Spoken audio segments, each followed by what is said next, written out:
Hello, my dear students. I am Pramod Tekale. I welcome to you all in this channel.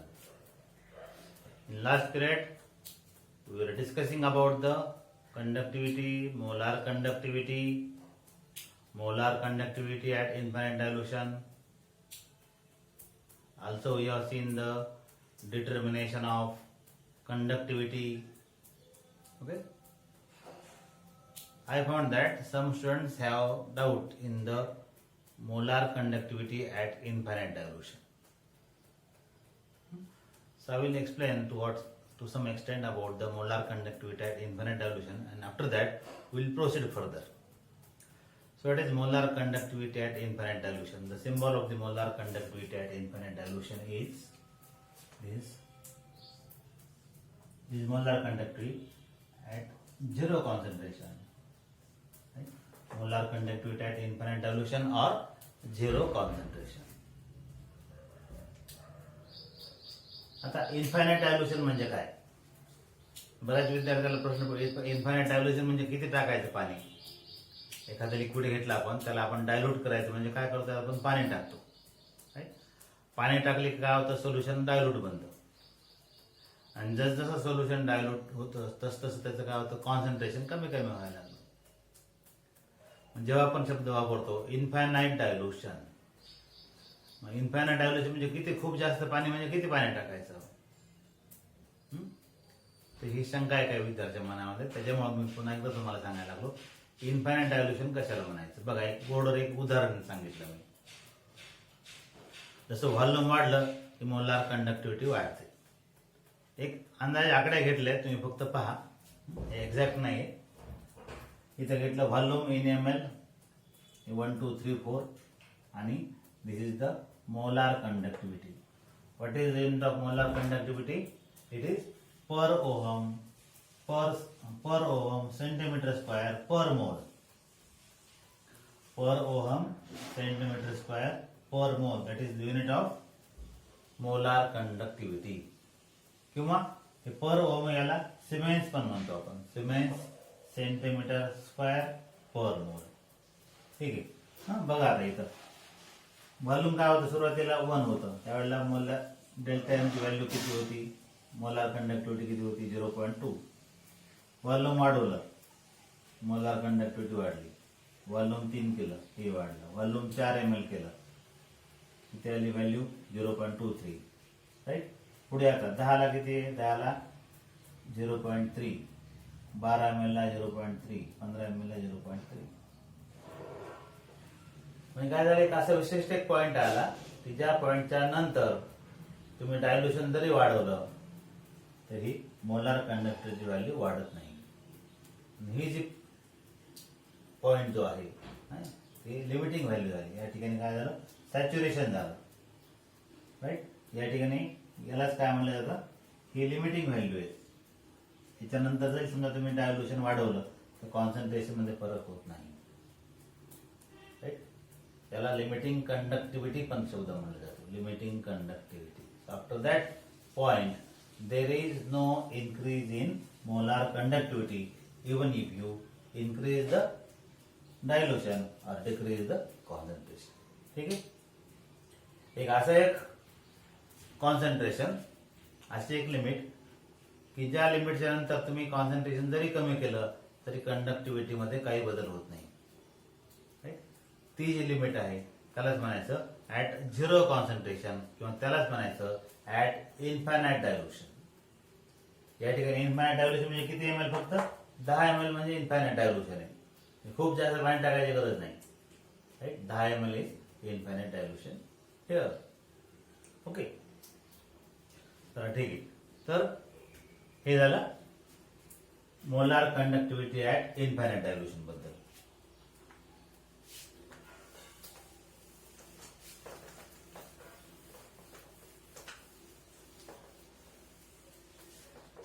आता एक graphical representation molar कंडक्टिव्हिटीचं आपण बघितलं होतं. तुमच्या लक्षात आहे काल सांगितलं, पुन्हा शॉर्ट मध्ये सांगतो अगदी.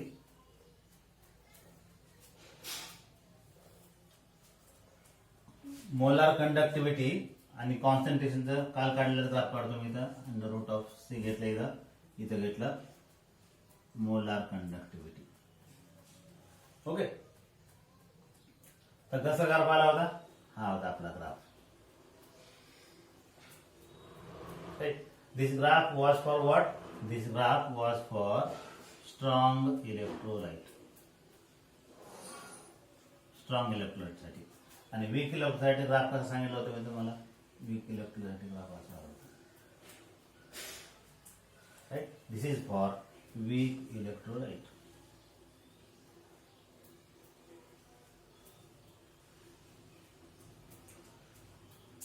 If you plot the graph of root of concentration versus molar conductivity, then you get a straight line graph for strong electrolyte.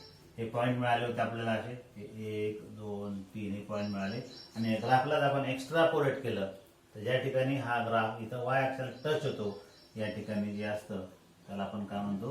It is the molar conductivity at infinite dilution. Right. त्याचे equation आहे ते पण माहिती आहे तुम्हाला. कोणतं? Molar conductivity equal to molar conductivity at infinite dilution minus A square root of C.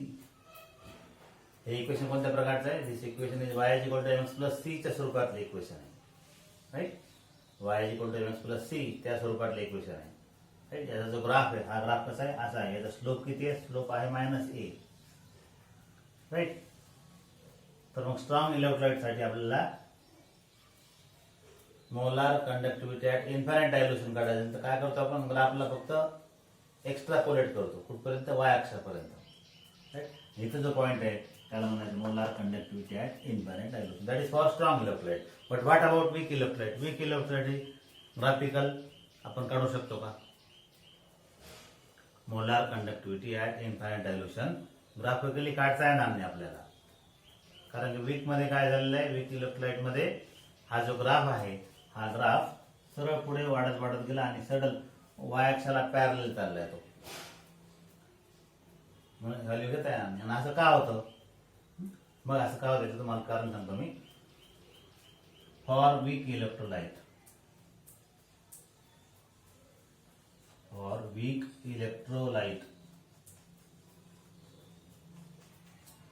अल्फाची value कशी आहे? खूप कमी आहे. स्ट्रॉंग साठी alpha is 1. Right. For strong electrolyte value of alpha is 1. Alpha म्हणजे डिग्री ऑफ डिसोसिएशन. आणि weak electrolyte साठी अल्फाची व्हॅल्यू काय? खूप कमी आहे. Degree of dissociation is less for weak electrolyte. म्हणजे वीक इलेक्ट्रोलाइटचं आयोनायझेशन काय होतं? कमी होतं. मग याच्यावर डायल्युशनचा काय इफेक्ट होतो? जर समजा आपण काय केलं या वीक इलेक्ट्रोलाइट मध्ये जर समजा आपण पाणी टाकलं सोल्युशनला, काय वीक इलेक्ट्रोलाइट सोल्युशन काय केलं? डायल्यूट केलं. आता डायल्यूट केल्यावर काय होईल? डायल्यूट केल्याच्या नंतर आता इथं चान्स आहे जास्त आयोनाइज होण्यासाठी. सुरुवातीला पदार्थ कमी आयोनाइज झाला होता. तुम्ही याच्यात पाणी टाकलं. पाणी टाकल्यावर काय होईल? आता पदार्थ काय होईल? जास्त आयोनाइज होईल. लक्षात येतं ना? बघा सुरुवातीला सोल्युशन एवढंच होतं. एवढंच सोल्युशन होतं सुरुवातीला. आणि याच्यात वीक ऍसिड टाकलं. उदाहरणार्थ ऍसिटिक ऍसिड टाकलं CH3COOH. हे काय आहे? ऍसिटिक ऍसिड आहे. हे आयोनाइज कमी होतं. राईट. याच्यामध्ये काही मॉलिक्युल आयोनाइज झाले आणि बरेचसे मॉलिक्युल कसे राहिले? अनआयोनाइज राहिले. आता पाणी टाकल्याच्या नंतर काय होईल? पाणी टाकल्यानंतर उरलेले जे मॉलिक्युल आहेत ते सुद्धा आयोनाइज होईल. ओके. अजून जास्त पाणी टाकलं अजून जास्त मॉलिक्युल आयोनाइज होतील. म्हणजे by dilution what is happening? Dilution केल्यानंतर काय व्हायला लागलं? डायल्युशन केल्याच्या नंतर जेव्हा तुम्ही पाणी टाकता काय होतं? हे अल्फाची व्हॅल्यू जी आहे ना ही वाढते.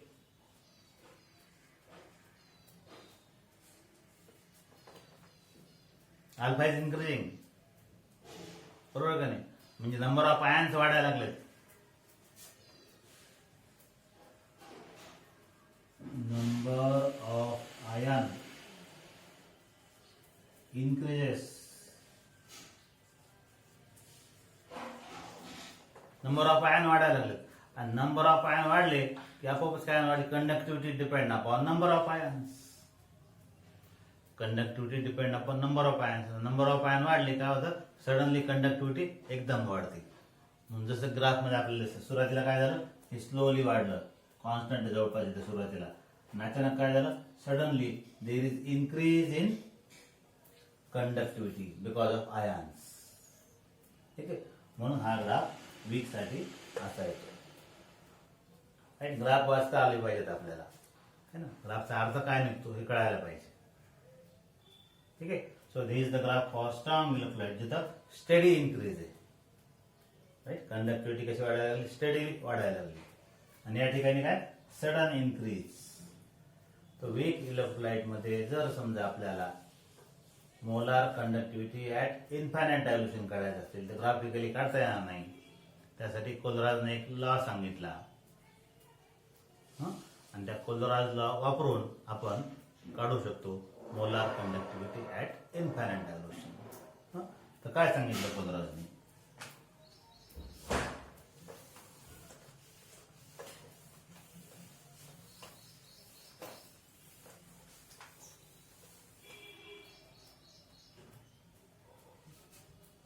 कोलराज law.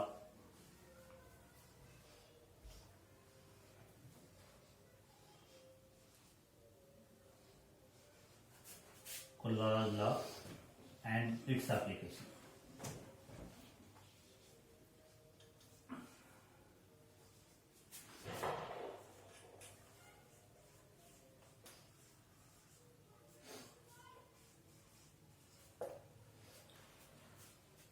Let's see Kohlrausch law and its application. So here one says that graphical representation can give the value for the molar conductivity at infinite dilution for strong electrolyte.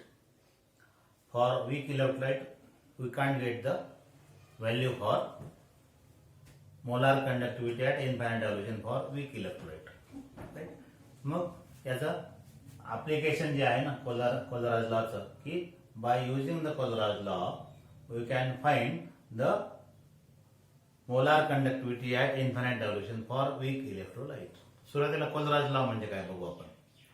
काय सांगतो कोलराज लॉ, एखादा समजा electrolyte आहे, उदाहरणार्थ समजा HCl, right, HCl. तर हे molar conductivity of HCl हे जे आहे हे काय, that is equal to the molar conductivity of cation plus molar conductivity of anion. HCl कोणते आयन प्रोड्यूस करतं, हायड्रोजन आयन आणि chloride ion. So the total molar conductivity is equal to the molar conductivity of cation and molar conductivity of ion. In solution, the ions which are there, they migrate independently, irrespective of nature. The ions which are there, they migrate independently and they give their own contribution to the total molar conductivity at zero concentration. Okay?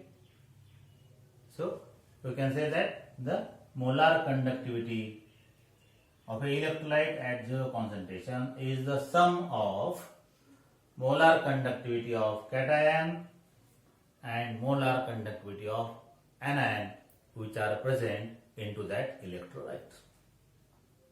It's alright. हे आपण equation लिहिलं.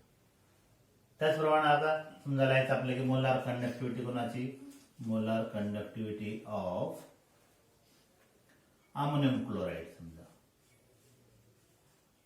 Ammonium chloride, तर molar conductivity of ammonium chloride is equal to what, that is the of cation. Cation कोणतं इथं, NH4 plus NaCl. Okay, so the total molar conductivity is equal to the molar conductivity of cation and molar conductivity of anion measured at zero concentration, म्हणजेच infinite dilution. Okay, तर हा कोलराज law आहे आणि त्याचं application काय आहे, what is the first application of the Kohlrausch law is we can calculate the molar conductivity at infinite dilution of weak electrolyte. Right. आता weak electrolyte कोणतं उदाहरण समजा आपण ऍसिटिक ऍसिड घेतलं. If it is acetic acid. Acidic acid तुम्हाला माहिती आहे acidic acid कसं ऍसिड आहे हे वीक ऍसिड आहे. ठीक आहे. मग याची molar conductivity at infinite dilution. याची molar conductivity at infinite dilution काय that is equal to molar conductivity of acetate ion plus molar conductivity of hydrogen ion is equal to question mark करतो इथं मी. हे कसं काढायचं हे आपल्याला कोल्लॉज लॉ सांगतो. ग्राफिकल रिप्रेझेंटेशन मध्ये ही व्हॅल्यू काढता येत नाही ऍसिडिक ऍसिड साठी, कारण की तुम्हाला माहिती आहे ऍसिडिक ऍसिड हे वीक ऍसिड आहे. आणि ग्राफ जर आपण वीक ऍसिड मध्ये ग्राफ कसा येतो कालच्या पिरियडला बघितला आपण. इथं काय अंडर रूट ऑफ सी आहे, इथं काय मोलार कॉन्सन्ट्रेशन आहे, इथं ग्राफ हा अशा पद्धतीने येतो. याला टच होत नाही ग्राफ. ओके. म्हणून ही मेथड आपण आता सांगणार आहोत. आता एक प्रॉब्लेम आपण सॉल्व्ह करू जेणेकरून तुमच्या लक्षात येईल की हे कसं कॅल्क्युलेट केलं जातं. समजा स्ट्रॉंग इलेक्ट्रोलाइटची molar conductivity at infinite dilution तुम्हाला दिली. त्याच्यावरून तुम्हाला वीक इलेक्ट्रोलाइटचं molar conductivity at infinite dilution calculate करता येतं. कसं ते एक प्रॉब्लेम सहाय्याने आपण बघूयात. Let's solve one problem so that it will be clear to you. बघा प्रॉब्लेम असा आहे.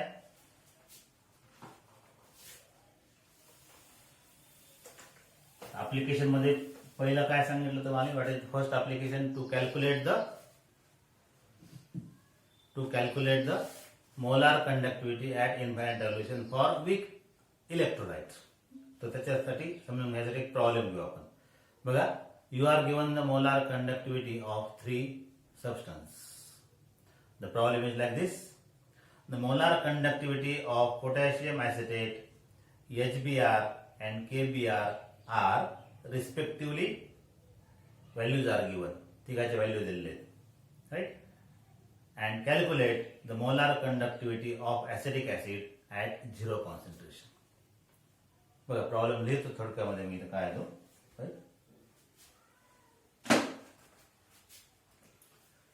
तीन पदार्थ दिलेले आहेत. एक कोणता एक आहे CH3COOK. Right. This is the potassium acetate. दुसरं दिलेलं आहे तुम्हाला HBr. राईट. आणि तिसरा पदार्थ दिलेला आहे KBr. राईट. आणि तुम्हाला याची मोलार कंडक्टिव्हिटी ऍट इनफायनाइट डायल्युशनची व्हॅल्यू दिलेली आहे. काय व्हॅल्यू आहे याची 114.4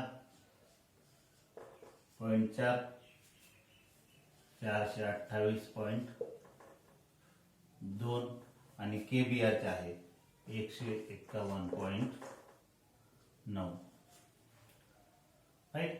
आणि काय कॅल्क्युलेट करायचं आपल्याला कॅल्क्युलेट काय करायचं you are asked to calculate the molar conductivity at infinite dilution of acetic acid.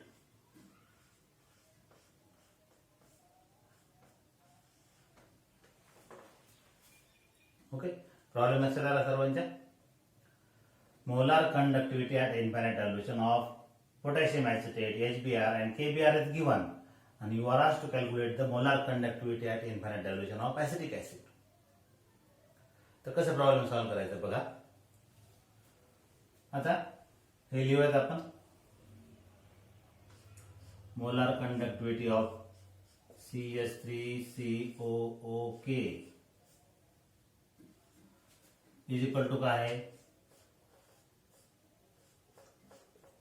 CH3CO negative आणि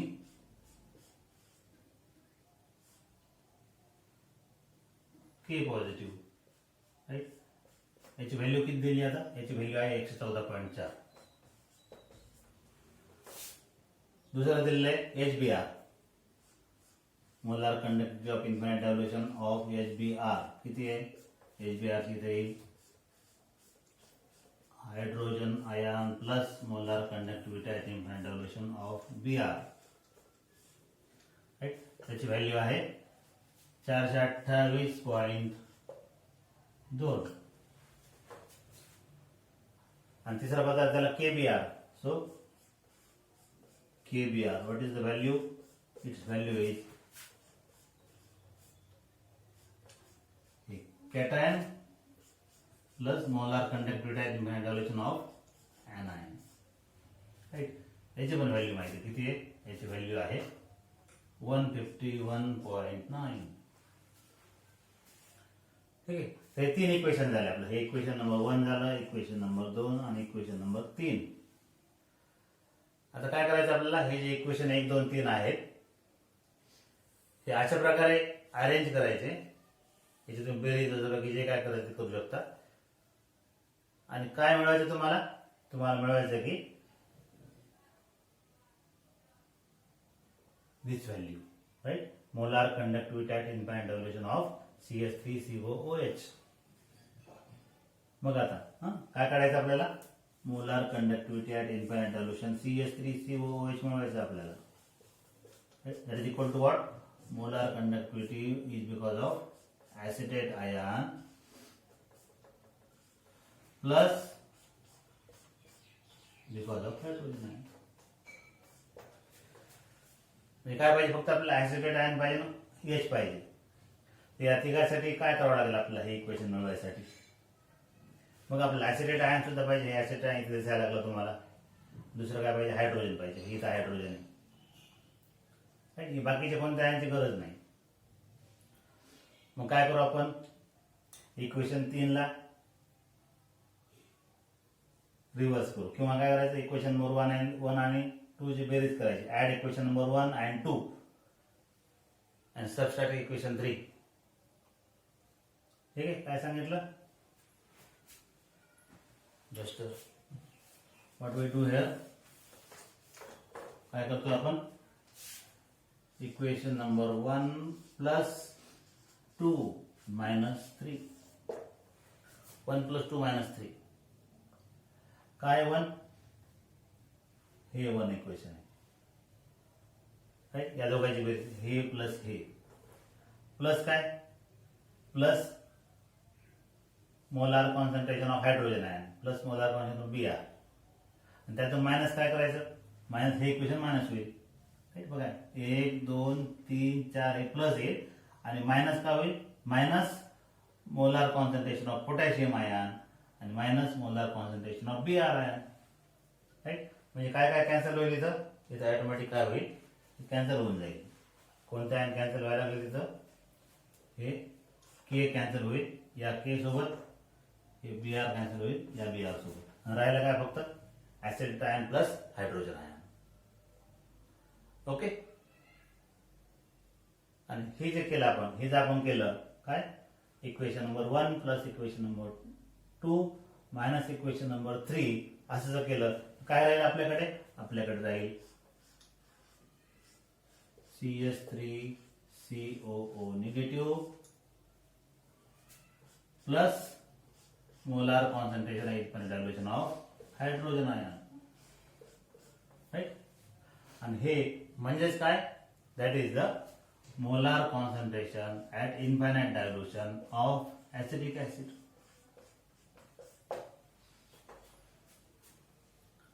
राईट, आणि या व्हॅल्यू सुद्धा तेच करायचं. मग काय करायचं? पहिले इक्वेशन प्लस दुसरे इक्वेशन मायनस तिसरे इक्वेशन.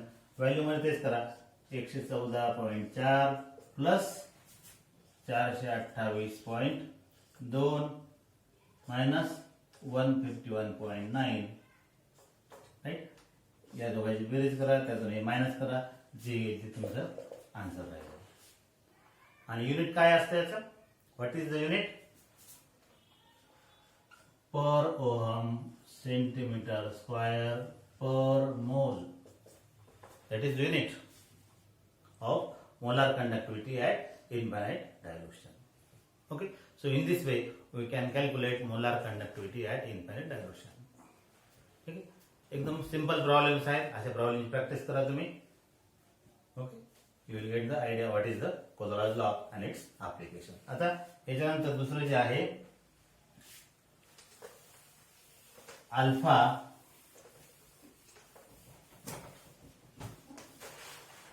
म्हणजे degree of ionization. Alpha is equal to हे रिलेशन आहे, राईट. अल्फा काय इथं, अल्फा म्हणजे डिग्री ऑफ आयोनायझेशन. हे सिंबॉल काय आहे, हे सिंबॉल आहे मोलार कंडक्टिव्हिटी. आणि हे सिंबॉल काय आहे, हे सिंबॉल आहे molar conductivity at infinite dilution म्हणजे झिरो कॉन्सन्ट्रेशन. हे झिरो काय सांगतं, concentration is zero. This is the molar conductivity and it is the molar conductivity at zero concentration म्हणजे इनफायनाइट डायल्युशन. राईट, याच्यातलं रिलेशन काय, relation is alpha is equal to molar conductivity divide by molar conductivity at infinite dilution. Okay, आता आपल्याला M काय आपलं की molar conductivity आणि के म्हणजे डिसोसिएशन कॉन्स्टंट यातलं रिलेशन काढायचं. ते कसं काढायचं बघा. What is the equation for Ostwald of dilution. आपण इक्वेशन डिराइव्ह केलेलं आहे. K is equal to alpha square C upon 1 minus alpha. हे इक्वेशन, राईट. आता या इक्वेशन मध्ये के म्हणजे डिसोसिएशन कॉन्स्टंट आहे. अल्फा काय, alpha degree of ionization, C is the concentration. आता हे जे इक्वेशन आहे हे काय, this is the degree of ionization आहे. Alpha is degree of ionization. हे काय, molar conductivity at zero concentration and this is the molar conductivity at any other concentration. So the relation between degree of ionization and molar conductivity of solution at any other temperature is this. Okay, degree of ionization is equal to by molar conductivity at any concentration divided by molar conductivity at zero concentration. ठीक आहे, हे फक्त molar conductivity कोणत्या पण concentration साठी. आणि हे आहे molar conductivity at zero concentration म्हणजे इनफायनाइट डायल्युशन. आता हे इक्वेशन माहिती आहे आपल्याला, we have studied this equation. याला म्हणायचं equation for Ostwald law of dilution. ठीक आहे, आता या ठिकाणी अल्फाची किंमत आपण ठेवून देऊ. काय झालं मग इथं के इज इक्वल टू काय, के इज इक्वल टू अल्फाची किंमत किती आहे, alpha square C divided by 1 minus पुन्हा अल्फाची किंमत किती आहे, ठीक आहे. दॅट इज इक्वल टू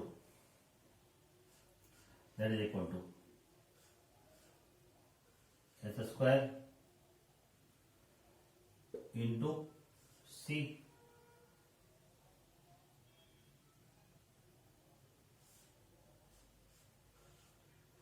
याचा पण याचा square. Okay, total divided by, सगळा डिवाइडेड बाय काय 1 मायनस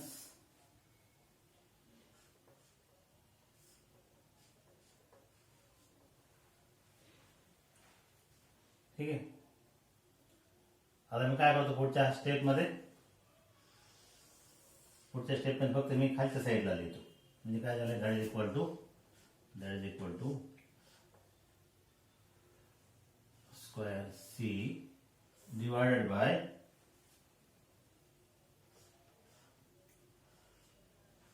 स्क्वेअर, राईट. आणि कंसामध्ये काय, कंसामध्ये 1 मायनस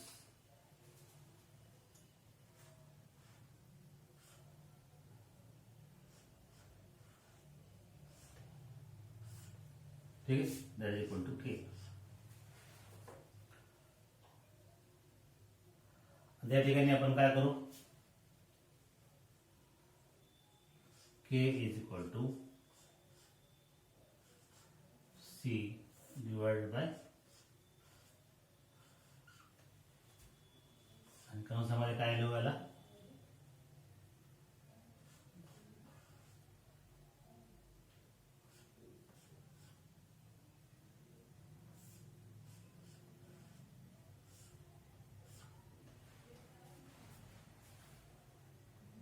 ठीक आहे.